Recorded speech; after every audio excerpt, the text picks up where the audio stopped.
Hey everybody, welcome. Thank you so much for joining. My name is Matthew. Today we are going to take a look at the nearly 250-year history of the United States federal debt.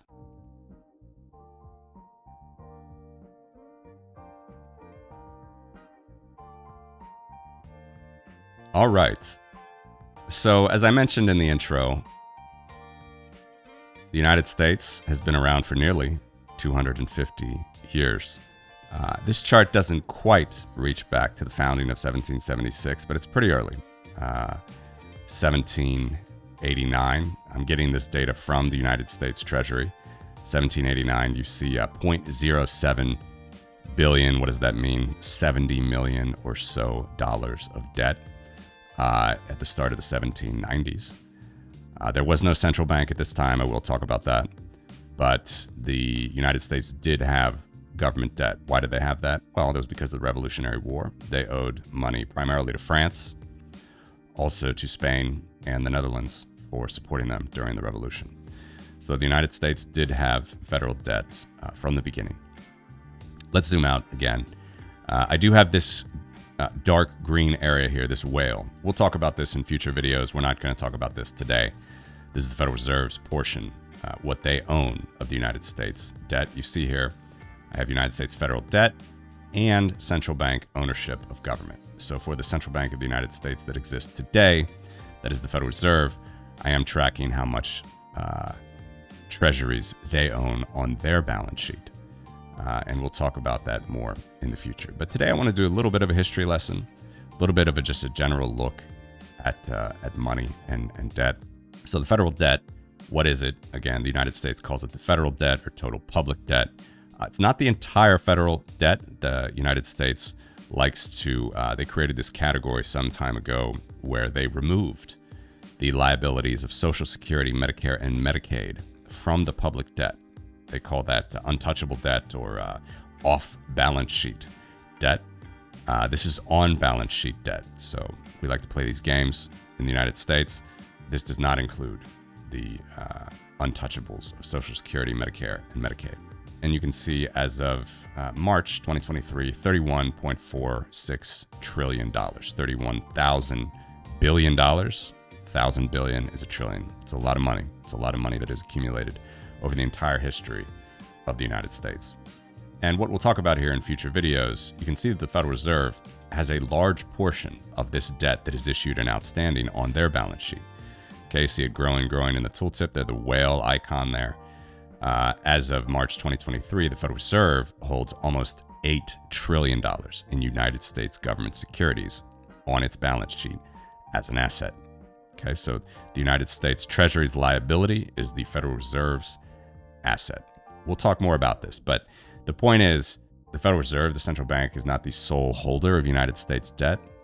Foreign governments, just as the same as the early times, foreign governments own United States debt. Hedge funds, pension funds own United States debt. Individuals can hold United States government debt. Treasury bonds, savings bonds, all those things. The main overarching point, a lot of people when they talk about, getting excited at seeing how much debt explodes, and these people tend to be hard money folks like myself. We like gold, silver, Bitcoin, of course, as well as a new type of hard money, even though it's digital. We like to look at this and say, okay, the value of Bitcoin will explode because the value of debt is exploding. I just want to make the point that practically, economically, debt is not the same thing as money, and money is not the same thing as debt. The United States here, again, I'm only showing a few years where it didn't have a central bank. The first bank of the United States actually started in 1791, which I'll talk about here in a second. But during this period, there was no central bank. The Declaration of Independence was signed by the founders. The United States, newly independent states, owed money to federal governments abroad, to foreign governments, to the tune of some $70 million. So, yes, it looks crazy. We'll talk about the rate of growth. This is exponential growth, as most markets are, a little bit different than Bitcoin. But first of all, you can see that the central bank itself does not own 100% of it, although it is seriously gaining in a percentage of how much it owns. which could be problematic. But the central bank is the one that controls the money. The Treasury is the one that controls the debt. They are technically divorced institutions, technically.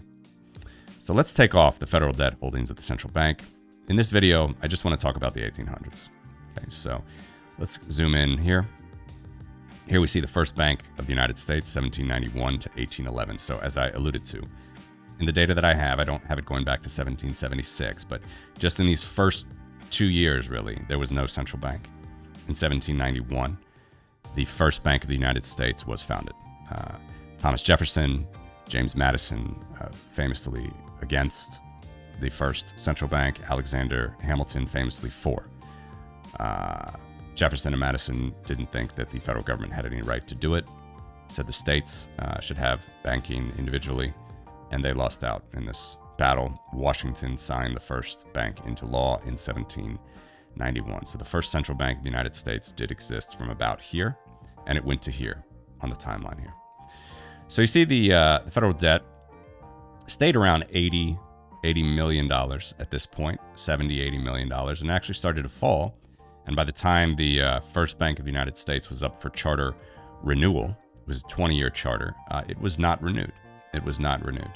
So again, from this point now, there is no central bank, but we still have debt. Okay, so debt can be divorced from the money of the sovereign, the money of the crown, but the central bank being the issuer of money, a monopoly of the currency. They don't have that anymore. That power goes back to the Treasury, and the debt as well remains with the Treasury. So these things are divorced. And you see here that the debt starts to rise pretty rapidly. What is that? That's the War of 1812. Debt always increases during times of war. It happens here. Let's reset the zoom. Let's go to say here now. So the United States gets it down after the first central bank of the United States expired their charter to about $50 million of debt here in just before 1812. The War of 1812 starts again, another war with Britain. Explodes to $130 million. And you can see, I don't have the start of the second bank starting, but the second bank started very quickly after. It started 5 years after, right about here. So the second bank of the United States started presumably to manage this debt. I don't know the ins and outs of that argument, but I'm sure that that was the reason. But then the United States quickly pays it down, actually. And Andrew Jackson, this is interestingly the one time where both the central bank, the monopoly issuer of the currency, and the debt, they are both expunged together at the same time. So this is quite interesting. Jackson, of course, is a hero to many hard money folks. He's not exactly a hero to many Native Americans. He wasn't very good to them. But again, there's not really angels in a lot of these historical debates. It's something you just have to look at. He paid off the national debt. Jackson paid off the national debt to 1835, basically to zero. There was no national debt. It was a high priority for him. He was a gold bug. He understood sound money, and he paid off the national debt. As well, the second Bank of the United States, their charter was 20 years as well. Started here, 1816, went to here, 1836, and their charter expired. And that was also under his presidency. So Jackson did do two things that are related, but again, not the same. He expunged the national debt, and he expunged the central bank, which is a monopoly issuer of the currency, of the money. So that goes back to the Treasury. But again, you can see, interestingly, the very next year, debt starts to rise again. You get back to 10 million, a year, 2 years later. Let's zoom out. Let's go now to the Civil War. You can see, obviously, I kind of broke the suspense, right, of the Civil War. Let's zoom in again, just from the beginning. So, on a better scale here, again, we're rounding to 0 billion, but I do have 2 decimal places for you. There is no Bank of the United States now. There's no central bank at this point. From 1835, 1836 on. But you see that the debt, again, continues to rise. So government borrows, it gets it back up here to $70 million. $70 million of debt from, again, being nothing just a few years before. So it's lower. It's lower, this sort of ethos of paying down national debt, of being fiscally responsible. Again, the debt is the fiscal side, central bank is the monetary side. The ethos seemed to have worked here in the lead up to the Civil War. Lower in fact than the debt had been at any point, all the way back to we have data around the founding, 1789. Okay, so let's go back, zoom in again. I kind of spoiled it earlier. What happened during the Civil War? The debt exploded, as it does with war. Borrowing increases, and if you have a central bank, money printing always also increases. There wasn't a central bank here. There wasn't. But the United States was divided, of course, over states' rights, over slavery, over cotton in the South, and Civil War caused an explosion of, at this time, Union debt or Northern debt, which is counting as the entire nation at this point. Of course, there was Confederacy; it was different, but you see that the Union debt exploded to $2.7 billion at this point. So where we were under 100 million most of the time, 70, 80, 90 million, most of the time under $100 million in debt for the almost first 100 years of the United States. The Civil War caused the national debt to explode to $2.8 billion. Okay, let's zoom in after the Civil War, and let's go all the way to basically to World War I. Now, the United States still had very bad banking regulation during this period, very bad. Banks couldn't branch across state lines. The only banks that could, in fact, do that during the first 100 years of the United States was indeed the First Bank of the United States and the Second Bank of the United States. Just very conflicting, bad regulatory policies. Having a bank branch would be very important for discounting and very important for individuals to get the best bang for their buck. So unlike the banks of Scotland, Canada, other nations at this time which did not have a central bank, the United States also didn't have a central bank here after the Civil War, but state banks couldn't branch outside of state. So that causes a lot of friction, causes a lot of problems when people want to take a banknote or a check, which is even more common than a banknote, well more common actually. Take a check or a bill of exchange, which is basically a long distance check. You want to take it from New York to Ohio. You're going to have to face a high discount. That is basically a marking off of face value, either to get some gold based on face, or perhaps even just to get an account with another bank to deposit that check.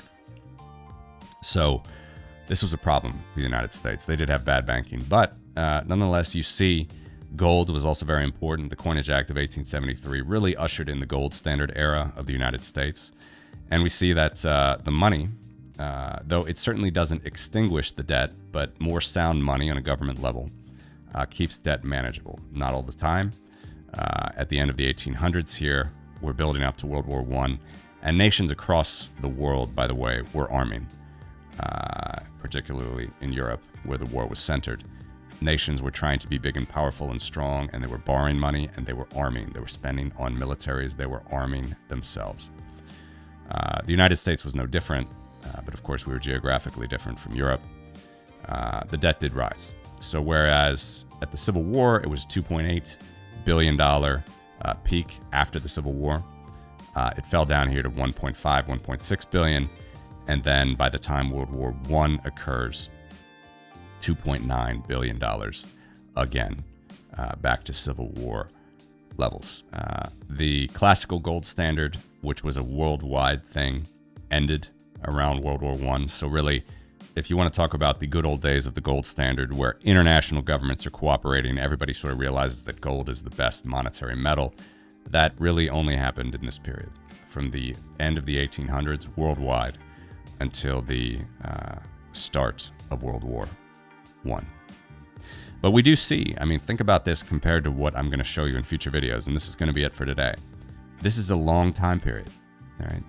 60 years, 60, 70 years, where yes, the debt exploded during the Civil War. The United States never got away from that. They never paid that debt down like they did after the War of 1812 and the Revolutionary War. Certainly the debt exploded. But if you go now, you look, and I sort of maybe ruined the surprise I was going to show you in the next video as well. You see World War I again. When the United States enters the war, the debt explodes again, as it always does during war. But notice that even though there is a lot of debt, there is no central bank at this point, and so the debt levels stay the same, interestingly. And as well, there is a high influence of gold in the economy. So, a few different things to keep in mind there. Debt is definitely different from the central bank. You can have a treasury, you can have a government, borrow money and not have a central bank print the money. You can absolutely do that. Though the United States had two different central banks in the early years, they weren't that influential as far as really raising the debt. Andrew Jackson, of course, famously expunged the debt and the central bank at the same time, which was kind of unique. But you can have debt without a central bank, although typically you won't have a central bank without debt. That's for sure. But this is where I'm going to stop this video. Through the 1800s, I think it's interesting to see a history of the United States in terms of debt. And you can see that even though debt did explode after the Civil War, it did not explode as much as after the fall of the gold standard and the start of World War I. Thanks for watching.